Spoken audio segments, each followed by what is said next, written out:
Welcome back, everyone, to another super exciting episode of Southern Sorcery, The Breakdown. I am super excited for this one because we are back like we never left, baby. We are back on that Precon grind, which means we're doing giveaways.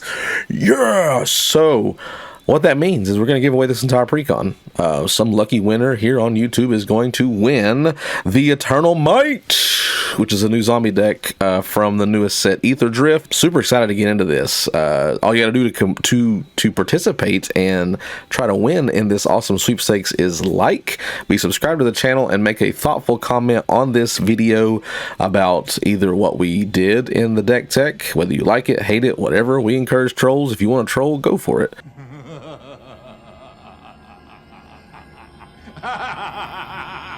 Or just, you know, say something that maybe you would have added or you would have tweaked, or just something thoughtful in general. Don't just say hi. I mean, you can say hi, especially if you're a first-time viewer or something like that. We love to reach out and say hey to all these people that are new because we thank you. So yeah, call to action, like and subscribe to the video.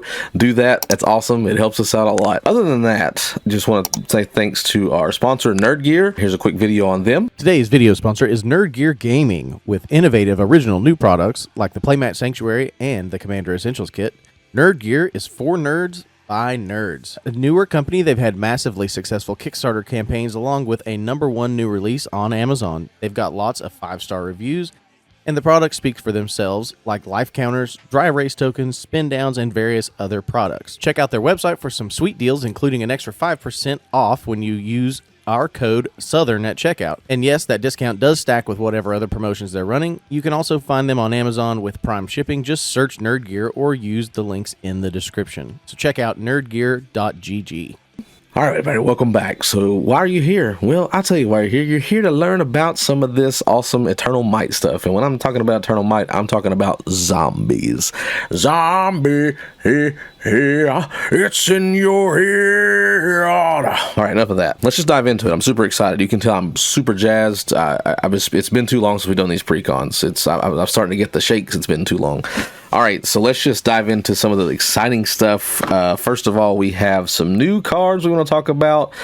First off, let's just talk about the Face Commander. The Face Commander is awesome. This is TEMMET, NAKTAMUN'S Will. This is an Esper deck, which means it is white, blue, black. For his casting cost, he is 2 white, blue, and a black for a legendary creature, Zombie Wizard. He's a 4/4 with Vigilance and Menace. Vigilance meaning he doesn't tap when he attacks, and Menace means he has to be blocked by 2 or more creatures and not just 1. He says whenever you attack, draw a card, then discard a card. That's key because his next ability says whenever you draw a card, zombies you control get +1/+1 until end of turn. Basically, what my boy here is trying to do is make a massive zombie army and then just make them large. Zombies matter with his ability with drawing cards. After that, we have our secondary commander. This is Hashaton, Scarab's Fist.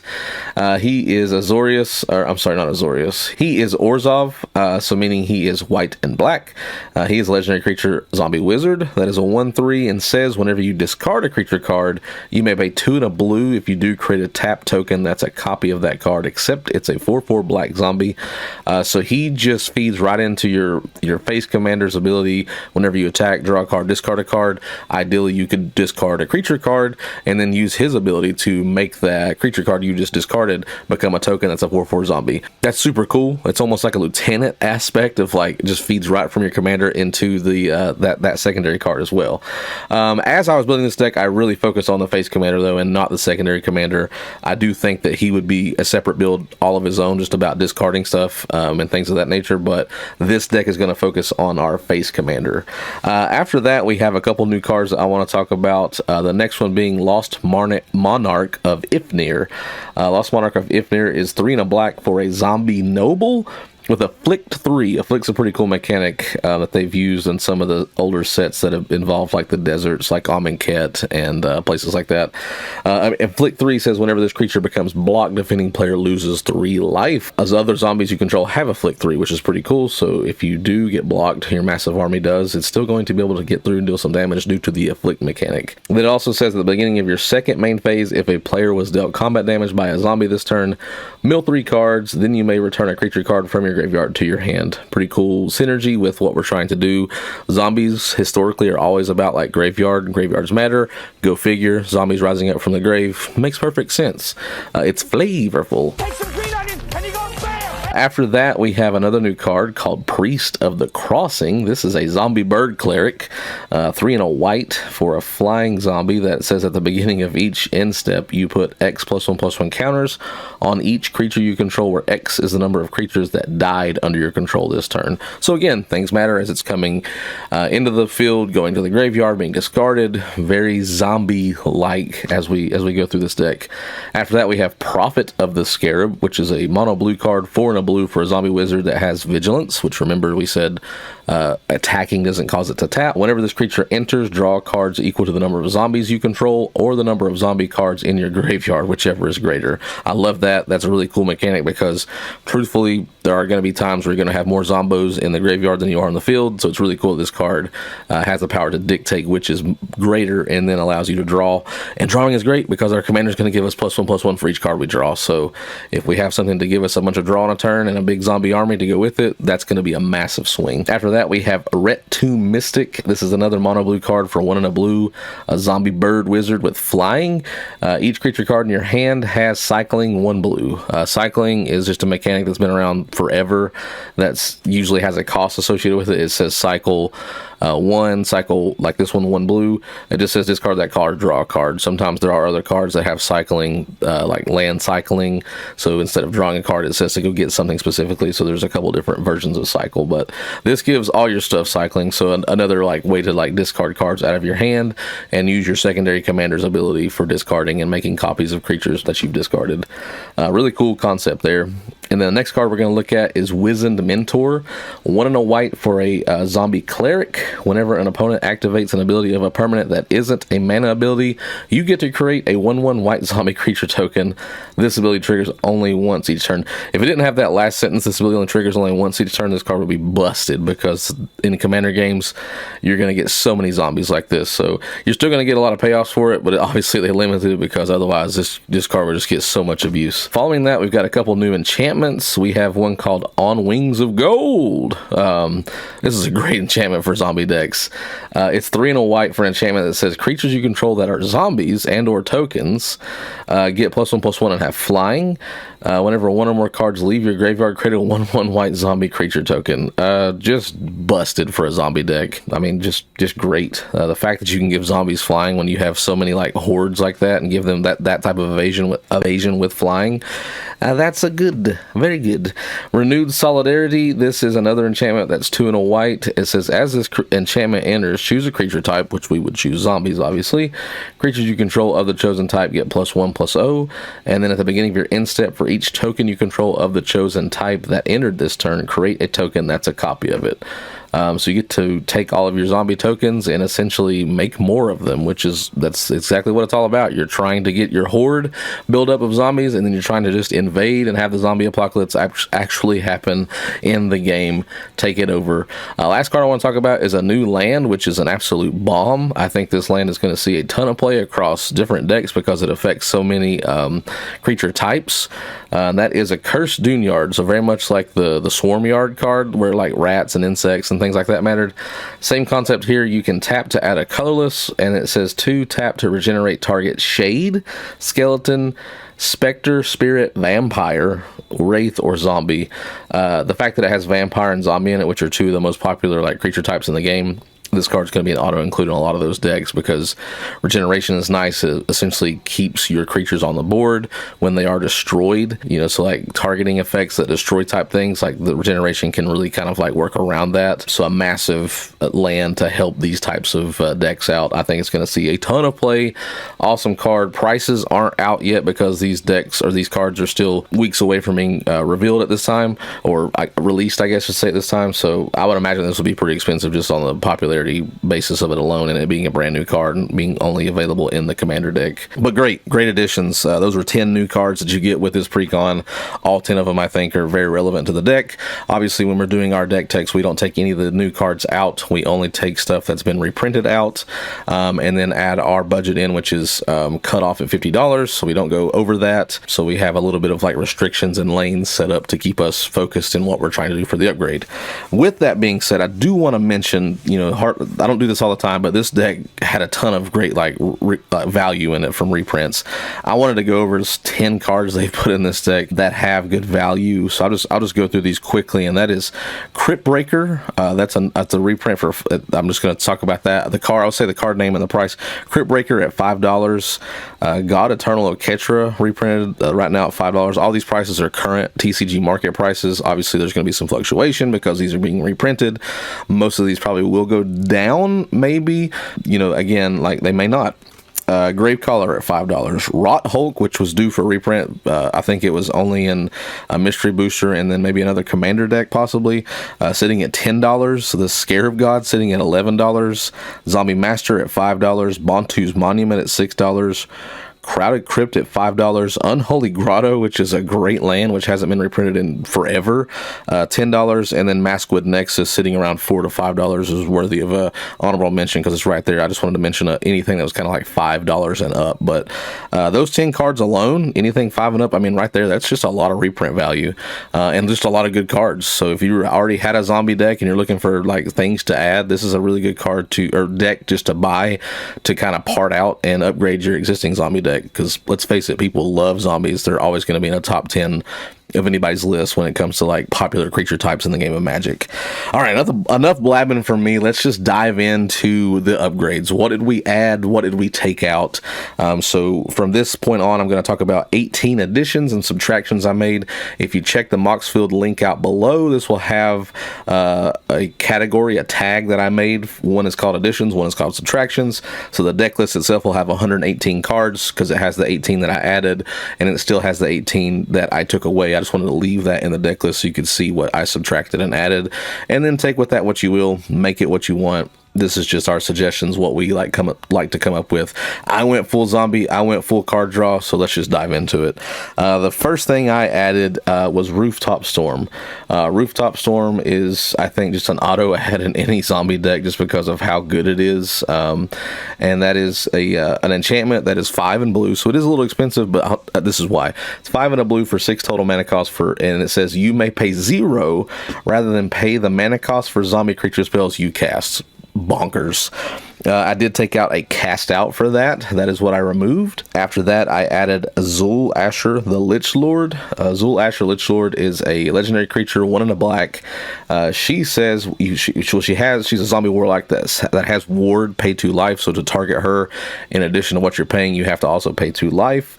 But importantly, she says tap, you may cast target zombie creature card from your graveyard this turn. So again, graveyards matter. Your graveyard's going to get full of zombies based upon your commander's ability to discard cards. There's a ton of other things that are going to get cards in the graveyard. This then allows you to get that stuff back, which is very zombie theme like, to get things back from the graveyard onto the field. After that, we added to take what I took out for Zul Asher is Angel of Sanctions. Really anything that wasn't a zombie outright, even if it had like Embalm and stuff like that, I just took it out because I just wanted, let's go full send on zombies. After that, I added Diregraph Captain. Diregraph Captain is 1 blue and a black for a zombie soldier. He has Death Touch. Other zombie creatures you get plus Other zombie creatures you control get +1/+1, so it's like an Anthem type effect where he's buffing. And then whenever another zombie you control dies, target opponent loses 1 life. Super relevant because a lot of your stuff is going to be coming and going from the battlefield, dying, and so you're going to get that trigger, and hopefully you can drain your opponents out with that. What I cut for that is Timeless Dragon, another Eternalized piece, another creature. Following Diregraph Captain, we added Death Baron. Death Baron is, you guessed it, another zombie. This is a zombie wizard that costs 1 and 2 black. Skeletons you control and other zombies you control get +1/+1 and have Death Touch.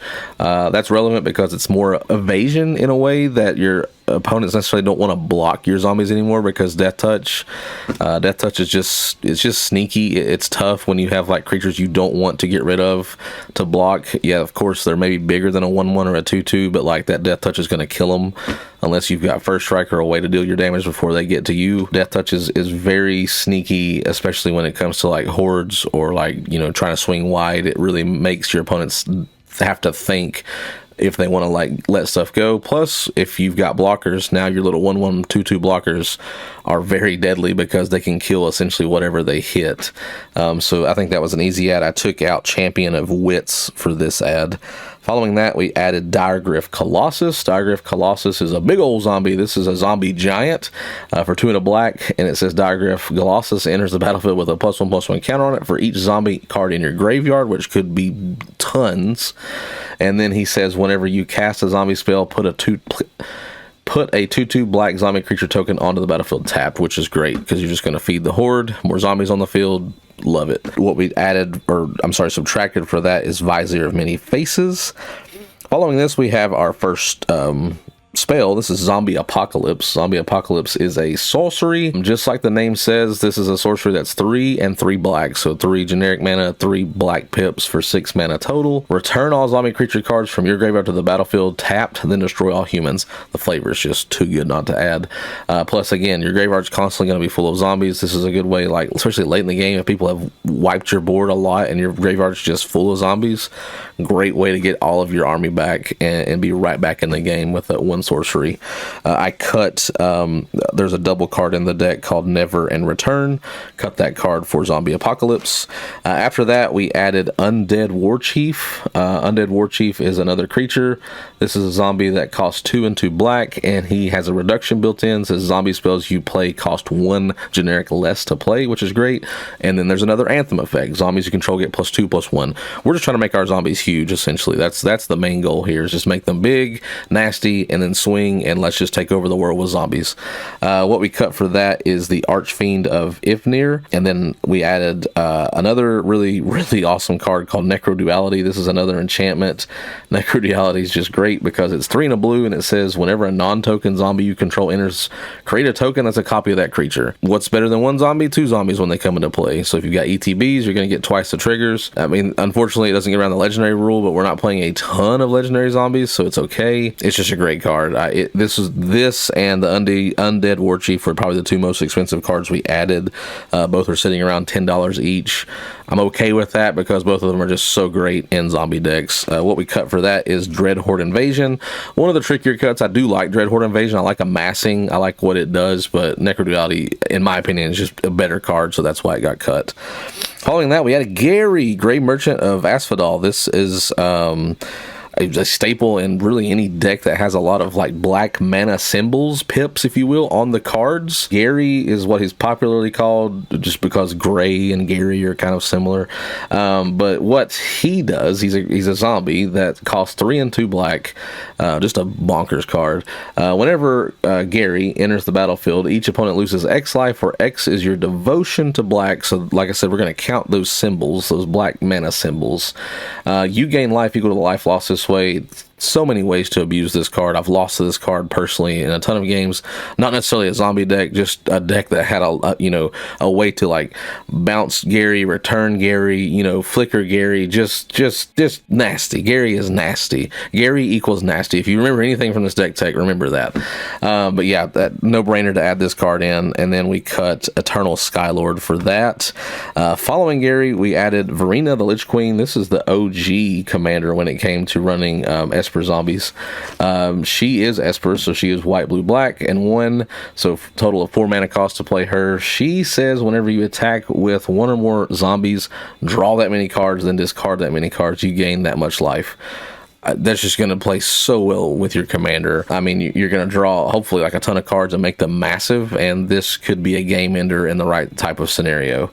And then you got exile 2 cards from your graveyard to create a tap 2/2 black zombie creature token. You're going to have a ton of stuff in your graveyard that's fodder that you can exile to make some of those tokens, so a lot of utility built in with her. In that, we cut Twisted Abomination. The next 3 cards I want to talk about are going to be specific card draw cards just to pump up basically our commander's ability to give +1/+1 to our Zombo army. The first one's Windfall. Everybody knows this card, probably a very iconic card for a card draw. This is going to actually help out your opponents too, so maybe a little bit of group hug. You know, you can play this and maybe gain some favor and politic a little bit. It's hard to politic with zombies because you're just trying to go wide and make a horde, but nonetheless, you have it. Windfall says, for 2 and a blue, it's a sorcery. Each player discards their hand, then draws cards equal to the greatest number of cards a player discarded this way. So if someone's just got a massive hand, you can like get rid of that, and now we all have massive hands, and you should be able to get a really good benefit with your commander. Let's say we all drew 10 cards, they're all getting +10/+10 for the turn. Just a great card, had to add it. Made perfect sense. For Windfall, we cut God Pharaoh's Gift, which was an artifact in the deck, which I thought was 2 mana intensive. That's why I got rid of it. Brainstorm, next card after that, just more card draw. This one's an instant speed as well, so if you wanted to buff your army for like a block or something like that, you could do it on your opponent's turn at instant speed. For 1 blue, it says draw 3 cards, then put 2 cards from your hand on top of your library in any order. It's going to see you draw 3 cards, your commander will see that. That's +1/+1/+1. So that's a good way, like even if you have to block and make something big to like take something out that's swinging at you, that's a really cool sneaky way of doing things. Plus you might find an answer with the cards you drew. What we cut for Brainstorm was the lands that I'm not a big fan of the tap lands. So like Temple of Deceit's nice because you can scry, but I would rather have just something else, so I cut Temple of Deceit. And then the next card we had was Frantic Search. This is another instant speed way of doing almost the same thing. This one's a little fewer cards, but it does untap lands. For 2 and a blue, it's an instant that says draw 2 cards, then discard 2 cards, but you get to untap up to 3 lands. It costs 3, so essentially you can almost play this spell for free if you have the open mana. Another cool way of like sneakily like buffing your army on someone else's turn or your turn, finding an answer, etc. I cut the other temple, the Temple of Silence, for that card. Then the last card draw card I wanted to put in here, this one was on the fringe. I ended up adding it just because it has flashback, but it's 3 and a blue for Deep Analysis. This is a sorcery. It says target player draws 2 cards. Just a good way of drawing, plus buffing your army. And then flashback means you can play it from your graveyard, so you get to do it again even after you've played it. You get to flash it like for 1 and a blue, and then paying 3 life, which in Commander you've got 40 life. Not a big deal. You may cast this card from your graveyard for flashback cost. Once you do that, though, it is exiled, so it does, you know, it's done after that. But still, getting 2 payoffs like that, I thought was good. And we cut Maskwood Nexus. Maskwood Nexus is a great card. I'm already running nothing but zombies, so I thought it was a little redundant. That's why I cut it. After that, we added a combo piece since we have Rooftop Storm. This is Aetherdrift, the Archlich. He is from the D&D lore, so if you're familiar with D&D, this is a popular figure in that lore. For 2 and a black, this is a legendary zombie wizard, and it says whenever Aetherdrift, the Archlich, enters the battlefield, if you haven't completed Tomb of Annihilation, which when this D&D set first came out, there were different dungeons you could explore, which is a mechanic, which we'll talk about that.